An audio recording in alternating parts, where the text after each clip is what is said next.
Because of the obvious threat to untold numbers of citizens, and because of the crisis which is even now developing, this radio station will remain on the air day and night. Officials and newsmen at first discounted those eyewitness descriptions as being beyond belief. However, the reports persisted. Listen to them. Children of the night. What music they make.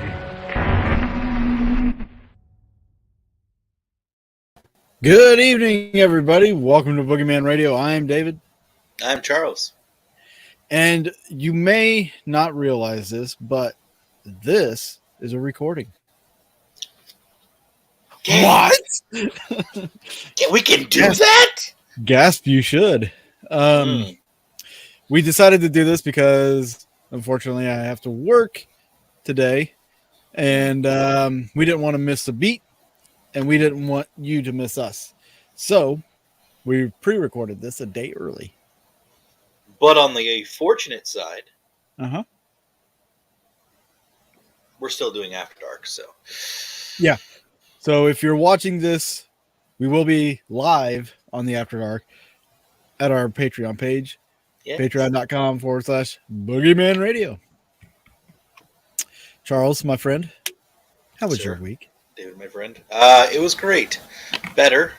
Absolutely better, thank goodness. Much distractions all around. But many distractions. Anyways. It was good though. Yeah, it was nice.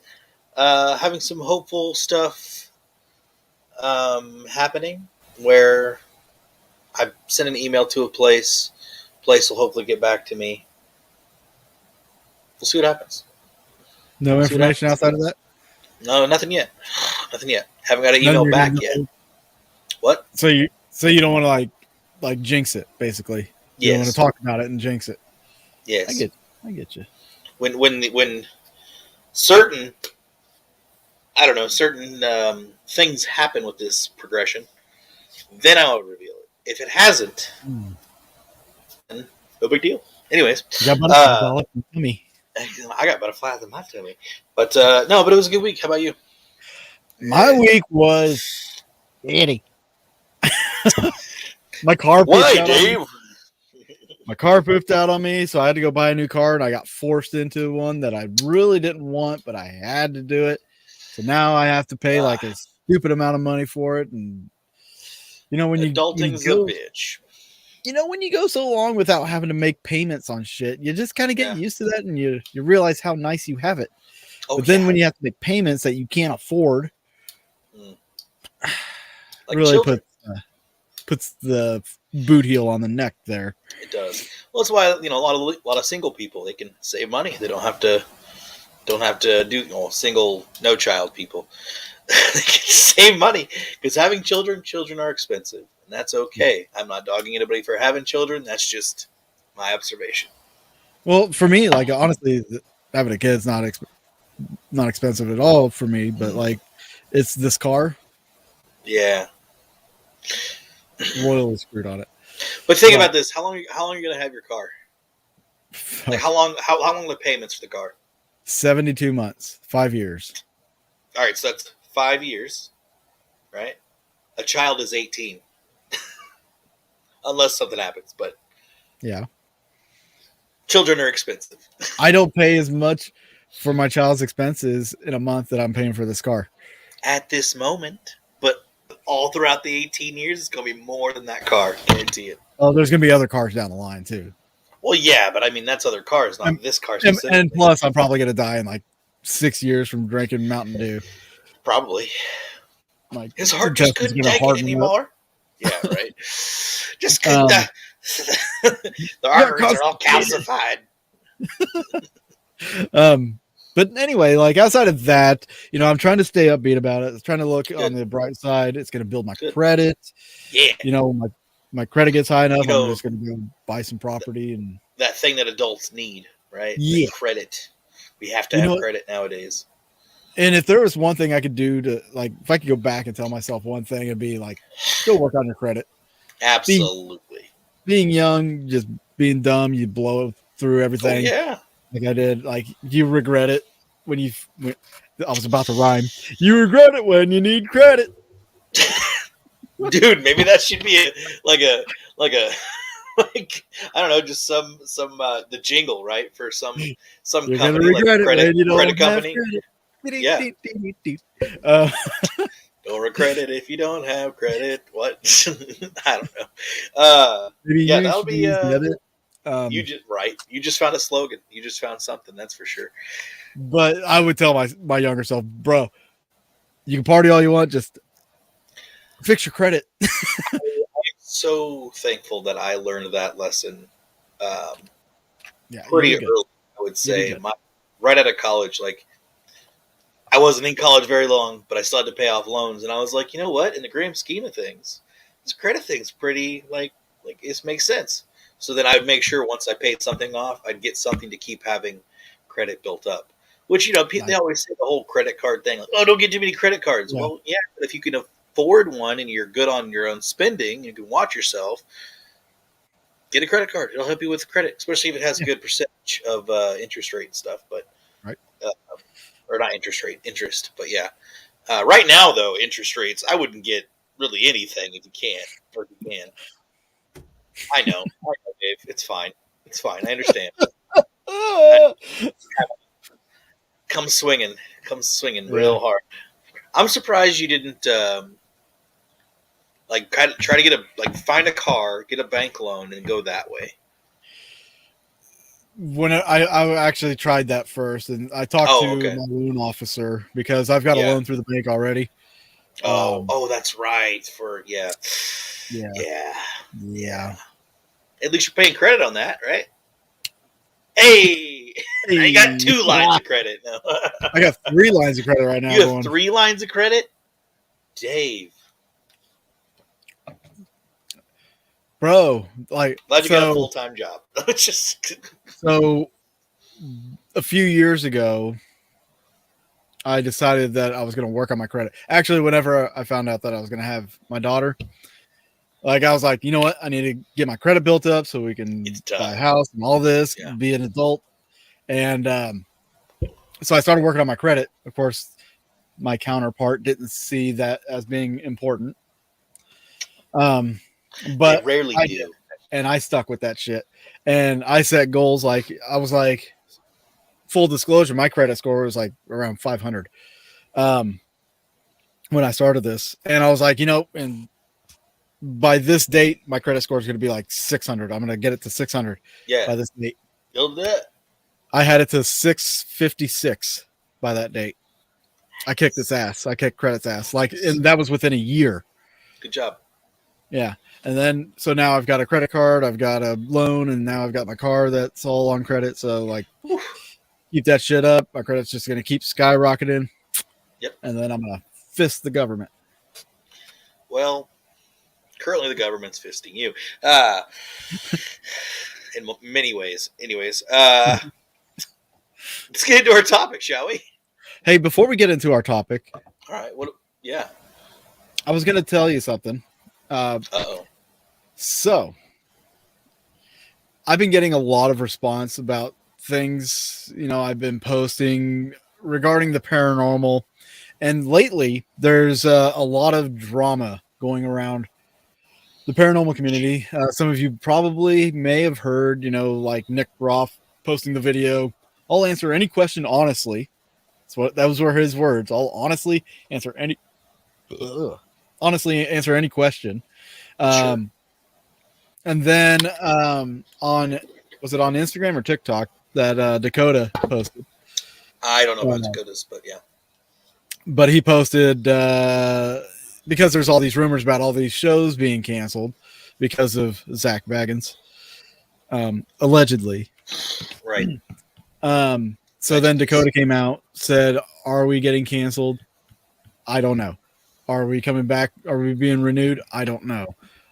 All this other stuff. And then he says, do Zach and I have a good relationship? No.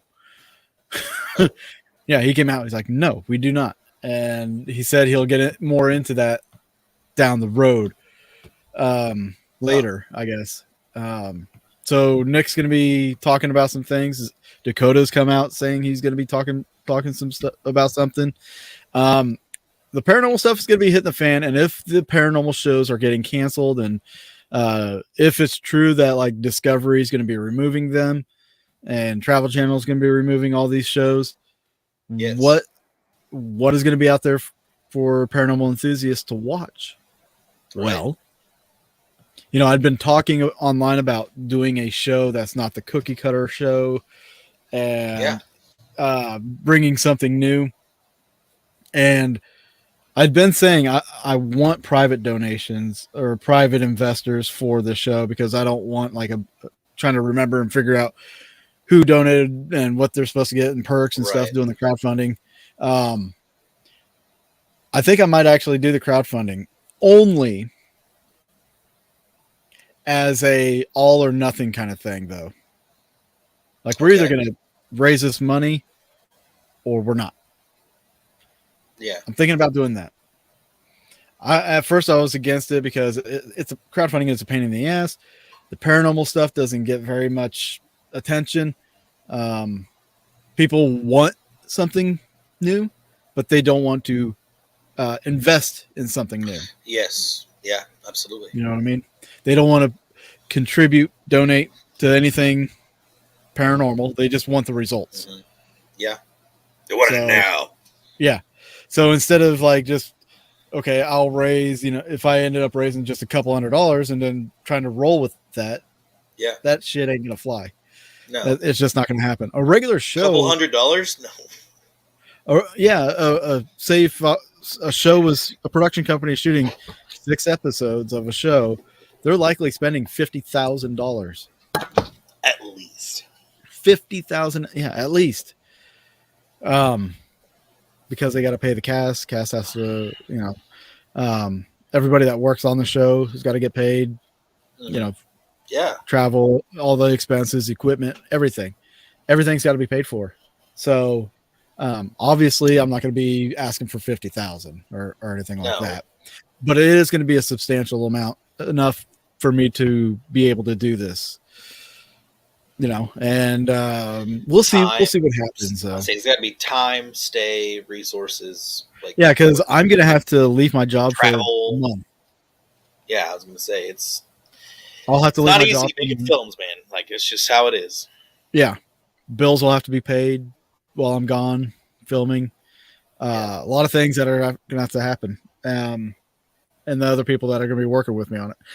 So I mean, you know, it's not unheard of. Or it's not. I'm not going to be asking that amount. I'm going to do what I can with what I got, what I'm expecting, if I get it. But if I do this, I have to feel good about doing it. Yes. So where would you want to put that then?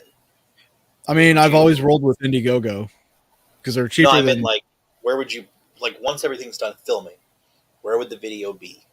So I have a distributor lined up, Film Hub. They distribute to Apple TV, Roku, and all that stuff. Nice. Basically, what they do is they put the shows out there, the videos out there, and these different companies will buy your show to stream it. They'll buy the rights to stream it. So I think it's great. I think it's a great idea. And it's better than just throwing it up on YouTube and it being like, you know, so that's that's something. Like, if you do that though, can you also still pitch that? Like, once you film season 1, what have you, whatever that's going to be, can you still send that into other agencies, other studio heads, you know, other studios, and get that posted? Yeah, it depends on the rights. It depends on the rights that they're buying. If it's an exclusive rights, no. If it's not exclusive, just them. Okay, cool. Because if that's if that's a thing, then you could, you know, send that to somebody else if they see it. And that's the beautiful thing about Film Hub is I own the rights to everything. Yeah, that's what I'm saying. Like, so you Film Hub, all these deals likely owns you. Yeah, all these deals will likely be non-exclusive unless somebody comes with a really good offer on an exclusive thing. Then there's that. Yeah, like if Netflix was to like, hey, we saw your show, we love it, we want to do a series, whatever, for you. boom, you can still do it. We want to pay you to do a series. Here's some Yes. money. You'll film a full season. Yeah, that could happen. Somebody watching it or submitting it. 'Cause- But yeah, you I know there's a lot of there- great people out there with great ideas for shows. They just yeah, don't get the funding for one to be able to do the show. that's a big problem. Like, there's no grants or anything out there for it. Right. Let's put the paranormal show, reality show together. Right. I mean, there's grants for filming, but those are really hard to get. Yeah, you usually have to have a crew ready to go, something like a big chunk of it already like ready to give back, basically, like a kind of like a down payment kind of a thing, but not probably. It's just a matter of approval, really, and also you have to get licenses, which most people in the paranormal field filming, nobody gets licenses. Nobody does. We're all amateurs. So anyway, there's all that. Something. What's that? I said we're all just out here trying to do something with our lives. Yes, create a legacy. And share the passion. Mm-hmm. Because when it comes down to it, we're all trying to do the same damn thing. Live. Well, I meant like more paranormal wise, where we're trying to get answers from the unknown. It's There you just go. literally as simple as that. Yes. Trying to find answers and evidence. So now that we got that out, Yeah, or I guess I got that ran over. you got that out. So today, because we are going to be approaching St. Paddy's Day, we felt it was probably a good idea to do something related to that. So Well, Irish. that's related to it. Sure. Irish folklore. A lot of stuff out there in Ireland. A lot of myths, a lot of legends, and things More of than that I nature. And some of the history on it's actually deeper than I thought it would be too. Yeah. You know? Not just So- hearsay. Yeah.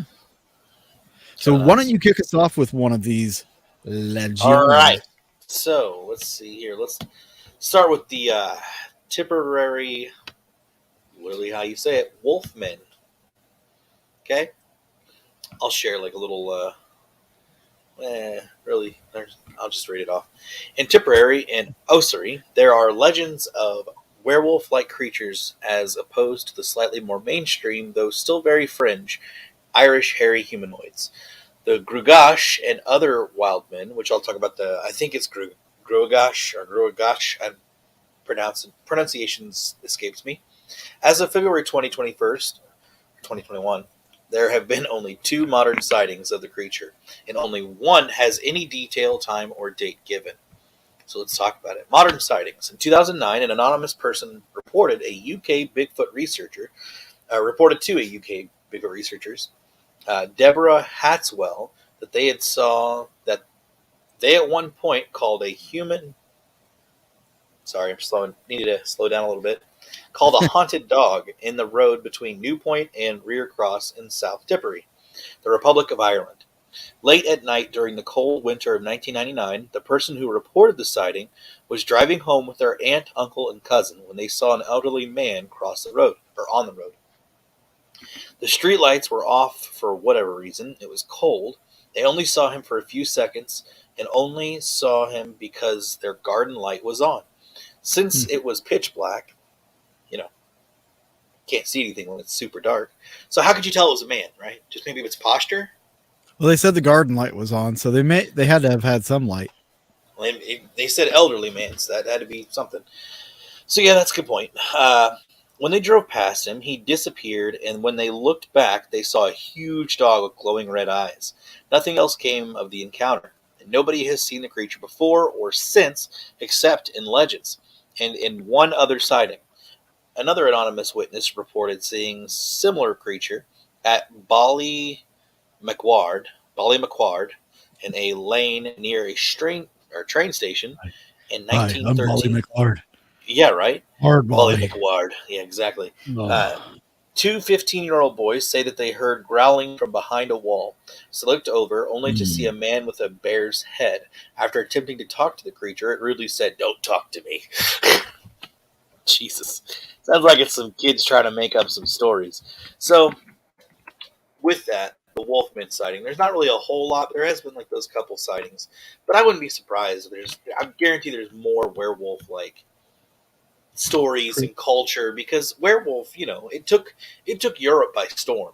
The whole trials of the werewolf and the witches and all that kind of stuff. Like the thought of a werewolf or the story of a werewolf has been around a long time. That nobody is a stranger to its story. Right. You never think about like a werewolf kind of thing in Ireland, honestly. No, not really. Not werewolf. Like we did a show on the werewolf trials, and you didn't really hear much about it. No, it was mostly like Paris France and England and a lot of the countries right there in Europe. But nothing in Ireland. It's like Ireland's always just kind of left off the side, like yeah. Welcome to Europe and Ireland. Yeah, right. Exactly. Exactly. So, shoot, here to the thicket. The cursed native. So this, I wanted to kind of lead along because this kind of goes with it. And this is a different story. So it is. In an account from Gerald of Wales in the early 19th century, it said that an unnamed priest was once traveling through the woods, making his way from the province of Ulster to Cometh, it's Meath. Meath? Cometh? Cometh? Yeah, Cometh? something like that. To his surprise, a wolf appeared from the thicket. It told him not to be afraid and explained to him its unique predicament. That as cursed natives of Ossory, a long-extinct Irish kingdom, that'd be interesting. We should look them up, like the kingdom, and see why they went extinct. A man and a woman were doomed to transform into wolves once every 7 years. The male wolf's partner, it transpired, and fallen ill.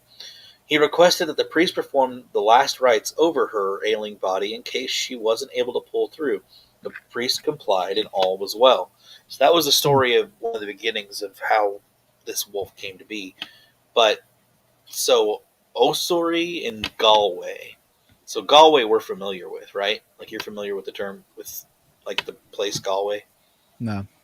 Okay, that's all right. It's Irish things. I know Gollum. Get it another time. I'm not going to do it. Get into it. Well, and then they have dire wolves too, which I didn't really realize this. I know dire wolf and werewolf, they're not the same, but I'm going to go ahead and talk about the dire wolves here real quick. So, any fans of HBO's hit series Game of Thrones are sure to have a special place in their hearts for the dire wolves, a litter of canine companions rescued by the show's leading players, the Stark children. Depicted as an incredibly large and intelligent species of wolf, the dire wolves are considered to be the products of legend before the Starks happened upon them, which, of course, in reality, dire wolves were a real species that existed about 12,000 years ago. They had hard, heavy bones that brought their weight up to 240 pounds. Jeez. And their bite to force more than 30% more powerful than gray wolves we recognize today. So what gives the dire wolf their cryptic status? Specifically an Irish one at that. While most evidence supports arguments that prehistoric dire wolves are fully extinct today, sightings in Cofermanagh, Northern Ireland, could suggest otherwise. In 2012, local hikers claimed to witness a pack of these fearsome creatures on a hunt, describing them as wolves with stockier legs, a wider head, and shorter ears, which matches the description of these ancient beasts exactly. While no sightings have been reported since then, whispering of their presence continue to across the country today. Could you imagine a wolf that was built like a pit bull? No. No. Dave, not just a pit bull, a Great Dane, pit bull with and a the muscular build of a pit, that's massive. Yeah, massive. Like nothing you can do with it, dude. Like I'm so glad they're extinct today that we know of. Like, because I'm pretty sure there are some creatures that we thought were extinct, and then poof, come up out of nowhere. There's always sightings of dire wolves. Maybe there's a few still roaming. Maybe. You know, it's I like don't the know. whole Black Panther thing. Oh yeah, the one here in Missouri. Well, yeah, up here in Missouri, there's also one in England. Oh, You is all there right? really one in English? Yeah. Yeah, I just got a hair that's annoying the crap out of me. It's like sticking It's way out okay, there. You though. see that? The Oh, little yeah, yeah. string. Just take your things off and. No, I'm just gonna do that. Aw. He's gone now. Anyways, got my beanie weenie on. What? Did Anyways, you like that video? that was good. I laughed pretty good. That gave me a nice little chuckle. It was so clean and funny. You don't get that. Oh, very often. absolutely. It was great. I was just like, why the... Well, no, I could see this. My teeny weeny beanie. Y'all haven't listened to it yet. Go look up Teeny Weeny Beanie with Paul Rudd, right? Paul Rudd and Jimmy Fallon. Yeah, that's who it is. It's Yeah. just stupidly what? That's good. It's good, wholesome fun. Yeah, and it really is, though. You can drink a martini. My teeny weeny Yeah. beanie. Oh, my gosh. All right. Speaking of teeny weeny, let's talk about leprechauns. What? What? Who would have thought that we would be talking leprechauns on an Irish folklore show? But here we are. So, if nobody knows what a leprechaun is, let me enlighten you. They're little bastards. Leprechauns are figures in Irish folklore who guard hidden treasure, regarded as small and incredibly agile male, what they would call fairies or goblins. If you've seen the horror movie Leprechaun, they most often guard a pot of gold. They live solitary lives. They can be a source of mischief for the unwary, and they are infamous for being extremely difficult to catch or trap. Even if they are caught, the captor must keep them always within sight, or they will not give away the location of their treasure. Usually, it's a crock of gold.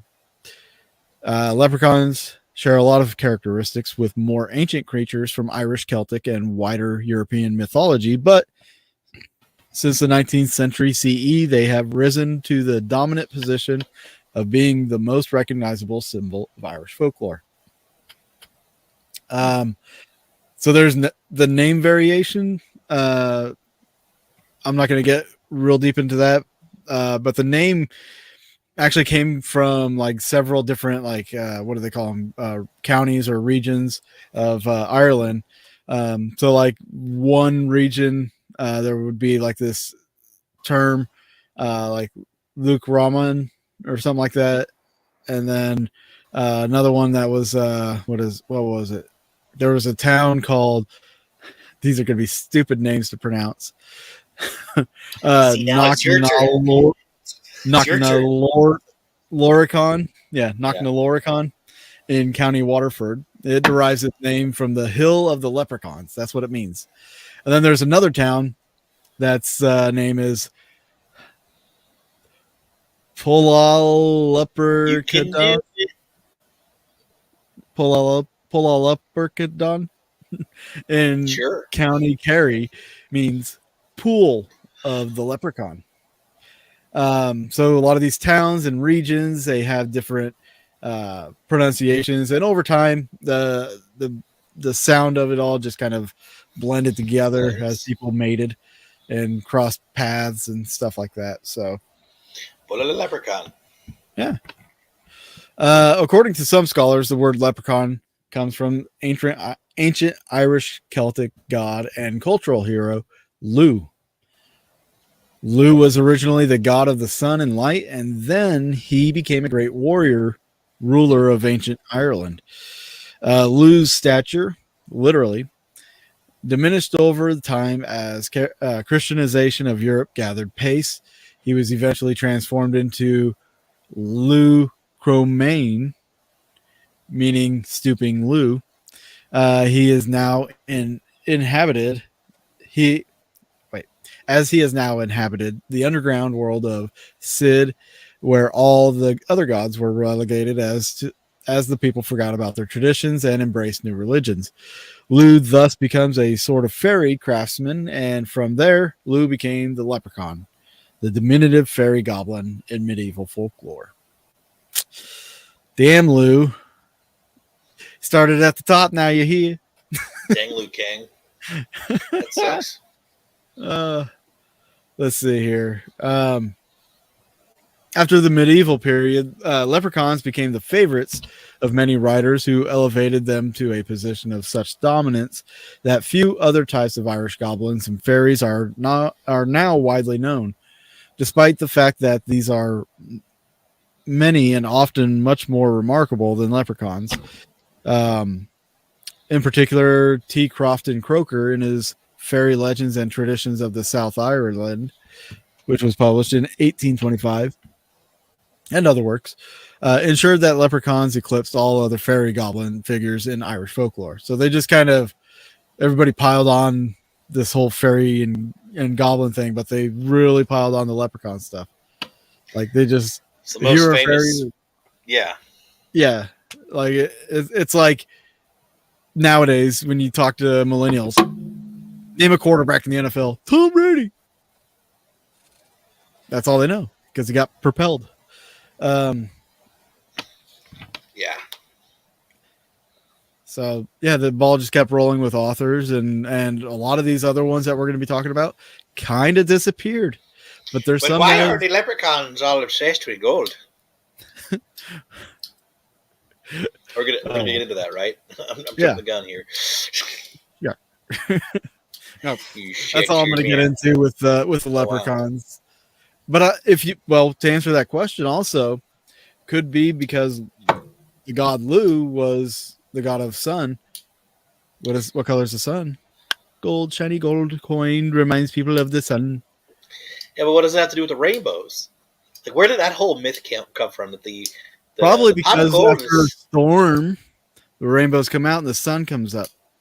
The pot of gold is found at the other end of the rainbow. When the sunlight hits the water vapor and creates a rainbow, the sun is the pot of gold at the end of the rainbow. Oh, double rainbow. Anyways, yeah, maybe that could be it. Blew y'all friggin' minds. Maybe that'd be funny as heck if that's what it is. It probably is. That's it. Just makes sense to me, at least. So. It does. I mean, so do you think that leprechauns are their gnomes?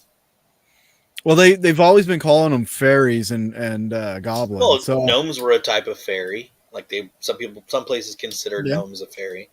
I mean, I think it would probably. Well, I was going to say it depends on the behavior, but there's always mixed characteristics to the leprechaun. Like it's either mischievous, or he's just like evil, right? Well, that sounds like gnomes to me. And you think about fairies, mischievous or evil. There's evil fairies. Yeah, absolutely. So like, not all are nice. Evil. Like, I mean, there's not really a nice leprechaun outside of the cereal guy. There's no nice leprechaun. Hey, you lay off his Lucky Charms, right? All right, that's all he's got. That's true. That is all he has. Kid. I gotta say the Rick and Morty version of the leprechaun. It's great because it's what does he say? They're always after me, strawberry schmiggles, and they like he eats. It is so graphic and violent. It's beautiful. He eats them or something. I don't know. And the kids are like zombies, so they come up to him and like cut his stomach open and like just reaching into his stomach to eat the schmiggles. It's so weird, but it's so funny. So yeah, Rick and Morty, strawberry schmiggles. Look it up sometime if you want to be, if you want to laugh and be kind of like at the same time. Right. I've watched a few episodes of Rick and Morty. That's just good. It is. It's really funny. All right, so I'm going to talk about the Irish Bigfoot, and it is call the Gruagash or Gruagach. I don't know how to pronounce it. Oh my gosh! Yeah, right. It's the Gruagach. And I could be pronouncing it completely wrong. It could be Guagash. I don't know. There could be a silent letter in there. Exactly, but so that's what the drunk Irish people call them, like the. Yeah. So there's an Irish word, Gruagash, which can mean magician, giant, or ogre, but usually means hairy one. So that could be why we get like wizards have a lot of hair. Want to see my ogres Grogosh? don't really have a lot of hair, but oh god, Check out my want to Grogosh, see guys. my hairy one? Oh Been god, styling. hides in his cave. Yeah, exactly. Got sideburns. God, grow up the side. Within various medieval literature detailing history and folklore throughout Europe, one who looks hard enough won't have to struggle to reference hairy man-like beasts, variously referred to as ogres, orcs, It's hard enough trolls, for you. woodwoses, yes, and wild men in various documents from England and surrounding countries. Nick Redfern proposed the Grugosh of Irish lore is a Bigfoot or similar wild man. So the description is... Okay, that's a funny one. Okay, so the Grugosh, also known as Grogosh, Gelt, or on occasion the Puka, or sometimes Tipperary or Osiri, the wolf man, is a large bipedal ape-like creature that allegedly lives in Ireland. The creature appears in mythology around Ireland and is sighted only on rare occasion. So I thought that this wolf man or this Bigfoot and then the other wolf man were two separate things. At least that's what they were leading on to. Like, yeah. All right, so this is an account. So in January of 2016, a mother and Irish Bigfoot researcher, Maxine Caulfield, was walking her dogs in Slavenora Forest. Yep. A place believed by some to be haunted when her dog started acting strangely, which happened on other occasions during her research. It was not until she got home and posted her pictures from the forest online that people noticed the strange figure in it, which her and some others who saw the picture online compared to the Grugosh, which Maxine was looking for at the time. Ghost stories about Slavenora Forest has been told since October 1942 when a U.S. Air Force B-17 Flying Fortress bomber crashed into a mountain in the area, killing 8 of the 10 people on the plane. How do you survive that? How did the 2 people of the 10 survive? Yeah. That's Still there. insane. Still the oxygen? I don't know. Jump out, and that's the only 2. Sorry, guys, of a plane of 10 people, we only got 2 parachutes. Were they at the back of the plane? Dude, I don't know. That's a great question. So, the photo appears similar to a ghillie suit, which I'm actually looking at it right now. It's a very interesting photo. The arms appear to be a branch, which could be explained by the creature holding the branch while its hand is covered by the fur / the sleeve of the suit, or it's walking past a branch when the photo was taken. Despite the photo likely being a hoax, misidentification, another alleged sighting in the area adds some credence to it, I guess. Credence. Is it Credence? Yeah. So like Credence Clearwater Revival? Credence? Yes. Okay, interesting. I didn't think that's what it was going to be, but okay. Around 4:30 in the evening on the 14th of July in 2017, a wildlife photographer and her husband went out to Zrivnia Forest. She said it was raining very heavily, and they were walking their usual routes when they heard a strange howling noise. They hadn't went far into the forest when the German shepherd started barking at the noise, at the point that the howl sounded quite close.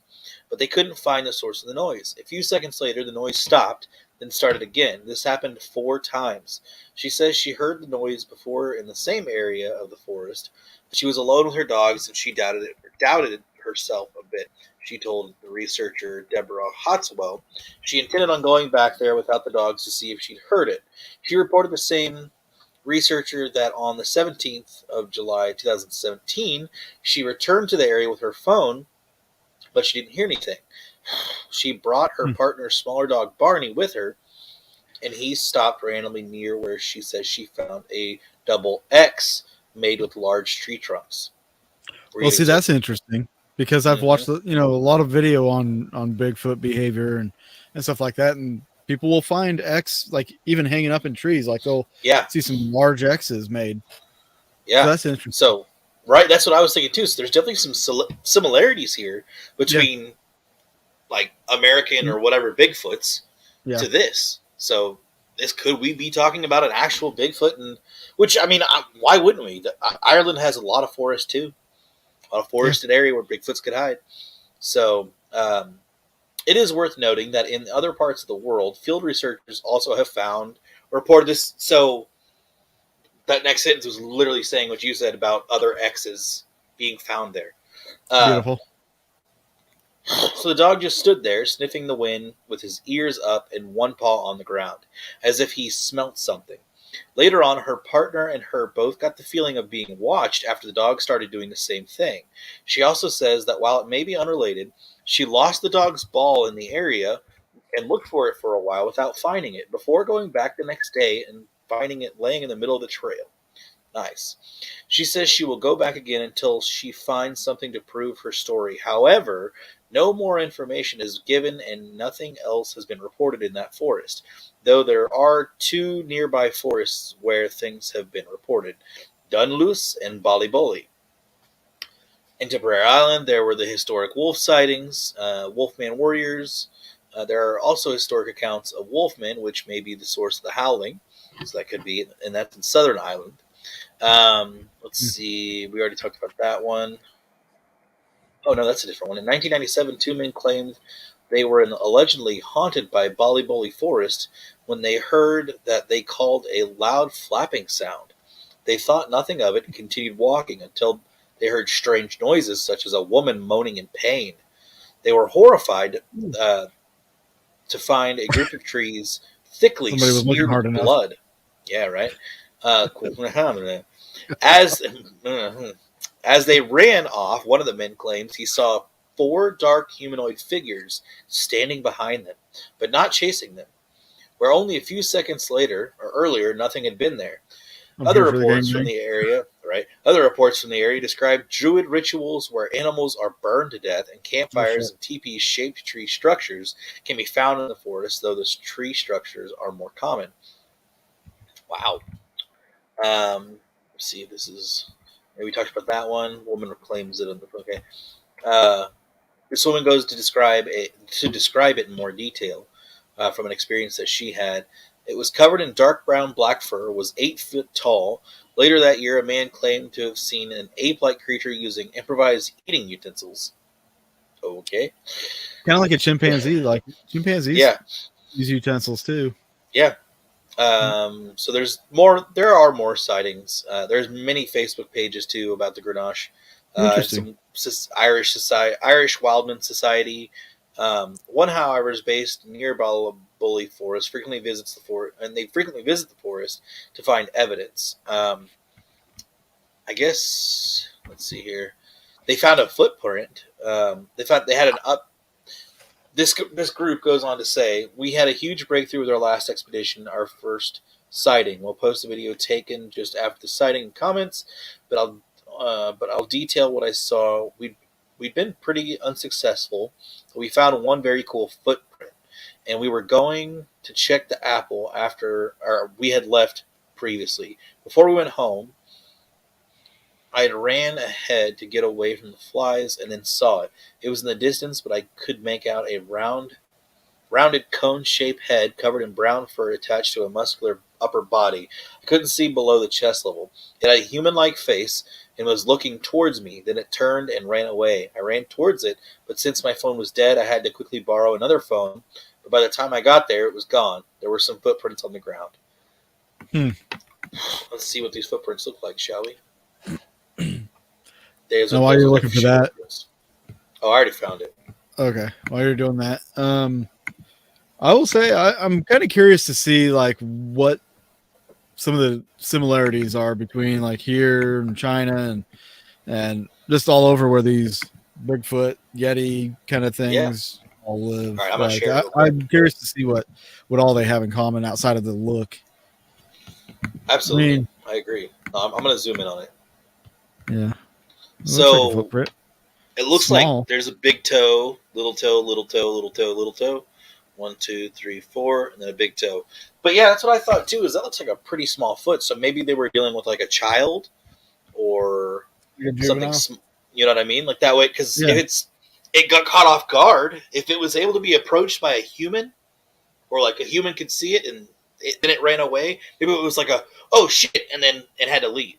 You know what I mean? Right. Because I'm sure they know that they're not supposed to be seen.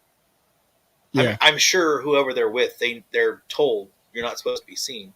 But that is very interesting. And then there was one more thing I wanted to share here. This is that one photo I was describing earlier. I don't think I can. I don't think I can zoom in on it. Yeah, I can't zoom in on it, sadly, but I'll share it. Wish I could zoom in on it.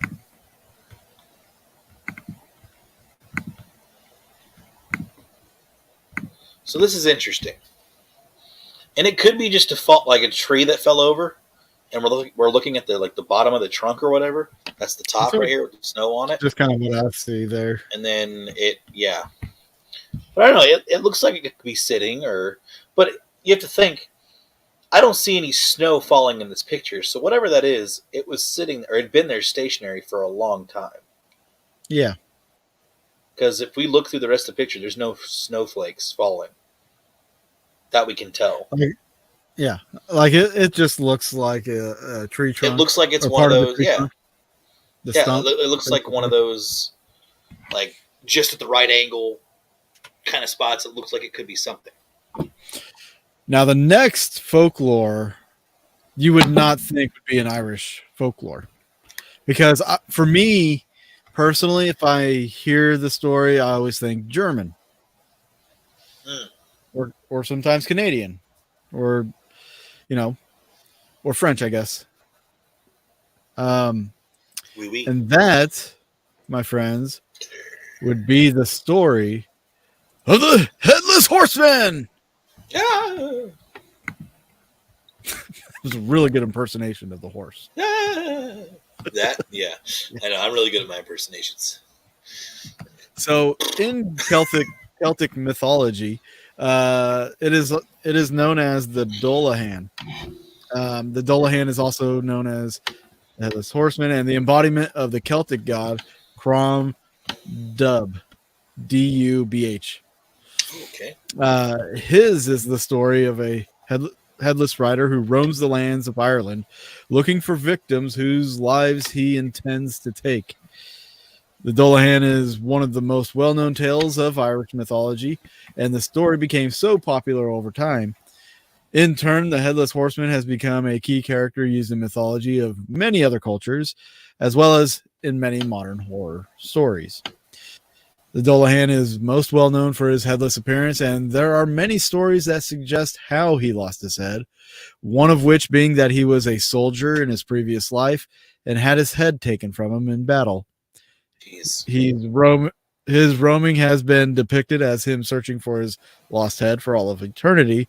However, some stories suggest that he already has his head and that he rides with a darker purpose, believed to be so bitter about his own death that he searches for other souls to take with him into the afterlife. He is commonly portrayed as either riding on the back of a black horse, also headless, or riding a black carriage that is pulled by 6 black horses. It is said that these horses ride so quickly and ferociously that fire emanates from both their nostrils and their hooves as they strike the ground. That's horsepower. Oh. The carriage that some believe he rides is made of coffins, tombstones, and bones, indicating his evil intent to take innocent lives. He wears a long black cloak that flows behind him as he rides through the lands, and he is known to hold his head high into the sky in search of the souls that he wishes to take, or just to see over the log that's laying in the road. His severed head has a terrible appearance, covered in rotting flesh that gives off the strong odor of rotting cheese, and with the complexion of stale dough. His eyes are lit up with an evil fire and are darting back and forth, constantly looking for victims. No locked gate stays closed when he approaches, bursting open to let the Dullahan through. As he makes his way through towns and villages after dark, The people hide behind their curtains because if anyone were to look at them, they would immediately be blinded. This he causes by whipping their eyes out with a whip made from a human spine or by throwing a basin of blood into their eyes. He has the ability to speak only once on a journey, and that is to say the name of the person whose life he wishes to take. Once the Dullahan states this name, that person's soul is called to death, and there is no defying this call. The Dullahan does this when he stops, and it is then that he will call the name of his victims, and that person will die. Jeez. Right?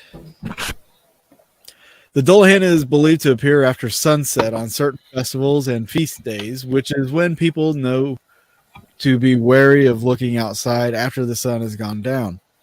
The only thing that can frighten him is precious metal, which when thrown on the ground before him can cause him and his horses to suddenly stop in their path and turn to flee. During the period when the story of the Dullahan was most popular in Ireland, families were likely to possess gold. As such, they were told to use their gold to frighten him if he called upon their house. Dude, I would ride around all night dressed up like this, just so people will throw gold on the ground and run. Be nice. Yeah. I would pick it up. I'm like, oh, man, I had a good night. Got 6 pounds of gold here. All right. This depiction of the Headless Horseman is believed to have developed as an embodiment of the ancient Celtic god of fertility, Crom Dubh. King Tigermas, the king of Ireland long ago in an era when human sacrifice to the gods was believed to be popular ritual, worshipped Crom Dubh. Crom Dubh demanded human lives every year to be sacrificed in his name, and the method of sacrifice that he asked for, decapitation. In the 6th century, when Christianity came to Ireland, these sacrificial rituals were condemned. And as Christianity grew in popularity, they stopped altogether and just started hanging people. Thanks, Christians. That's how it be sometimes. That's how it be.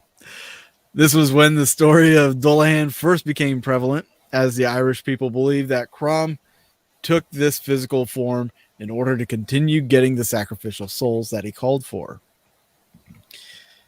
Let's see. Last little bit here. The myth of the Dullahan has evolved from the human form of Crom Dubh into many different depictions of the Headless Horseman in various cultures. The legend of Sleepy Hollow in America is based on this Irish legend, telling the story of a soldier who lost his head in the American Revolution and rose during the festival of Halloween to search for it. He is also found in a number of German stories, such as the tales of the Brothers Grimm. Other German stories tell of a headless horseman who blows a horn to warn huntsmen not to ride, as death will befall them that day.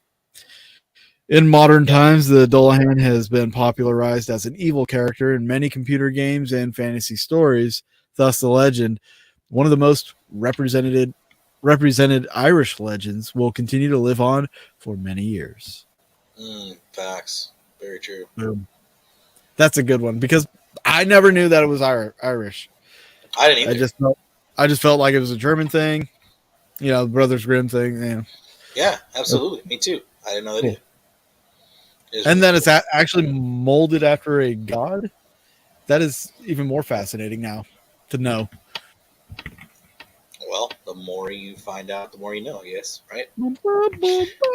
So, a few others. Let's see here briefly. Just some time to take up because I know we're coming to an end here. 6 minutes. This one is the Olefest. I don't know how to pronounce it. Okay, so give me just a second. I have no idea. Tradition holds that St. Patrick, the patron saint of Ireland, drove all the snakes out of the country when a horde of them attacked him during his prayer. However, a colorful addendum to this story is often used to explain one of the largest natural presences on the Irish landscape, namely the River Shannon, the longest river on the island.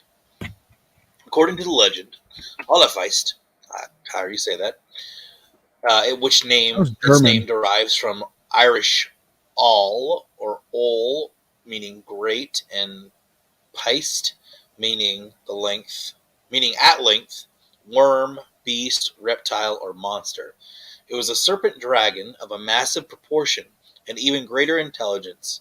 In some stories, the creature caught wind of St. Patrick's plan to banish the snakes of Ireland into the ocean, and unwilling to stick around long enough to see how the event played out, it made its escape in advance. Legend Right. has had it that the scar that its formidable form cut through the land filled with water and eventually became the River Shannon. The intelligence of Olafist is also played upon in a common addition to its primary tale. Many say that on its way out of Ireland, the Olafist made a quick snack of a drunken piper named O'Rourke. Oblivious to his soon-to-be state of digestion, the O'Rourke continued to play in the belly of the beast, driving it into such a state of annoyance that it spat him out before plunging into the sea. That's an interesting little tale. Yeah. Yeah. Now you can go and read more and find out more about this Olafeist, or it's Right. Olafeist. I think the H might be silent. It's Probably. Olfeist. Just an American pronunciation of it. It Yeah. just sounds like it would be German or something. Yeah, exactly. But- So to me, it is very interesting. Let's see here. So Hey, what's up? I was just gonna say, so when people drink this St. Patty's Day, let's just not only cheers, each other to good luck and good fortune. Let's just pray the headless horseman don't get you. Let's just, maybe you want to see the what was it, the oligarch or whatever. Yep. Their Bigfoot. Maybe you want to, maybe you don't want like certain things to happen. So let's just, all be safe. Let's not piss off any deities. And Drink responsibly. there you go. Drink responsibly. And for that, guys, I'm gonna crack one. And Oh, it's just, we won't be live for St. Patty's Day. I'm just going well, we to. will. No, just kidding. We won't. I'm just gonna cheers you. So If I had Irish whiskey right here, I'd drink it, but I don't. So yeah, I'm just gonna drink something that's nearby. So cheers. I don't have anything nearby, so unfortunate. All right, guys. If you want to see more, join us on Patreon right after this show. 9:15 is when we will begin. So you have 15 minutes Yes. to sign up for our Patreon. Absolutely. And the good news is it costs less than a gallon of gas and you get it for the whole month. So be sure to head over there. And next week, I'm concocting something. We're going to see if it plays out. And if it doesn't play out, then we'll just do something. We'll just do something. So we will talk to you guys. What's that? So we always do something. So we will see you guys hopefully live next Tuesday. If not, we'll probably do something like this because I think this is a good remedy for that. I do too. Yeah. So I will know for sure soon. Yeah. Absolutely. So we will see you guys next Tuesday right here. Same Bye, time, everybody. same place. Have a good-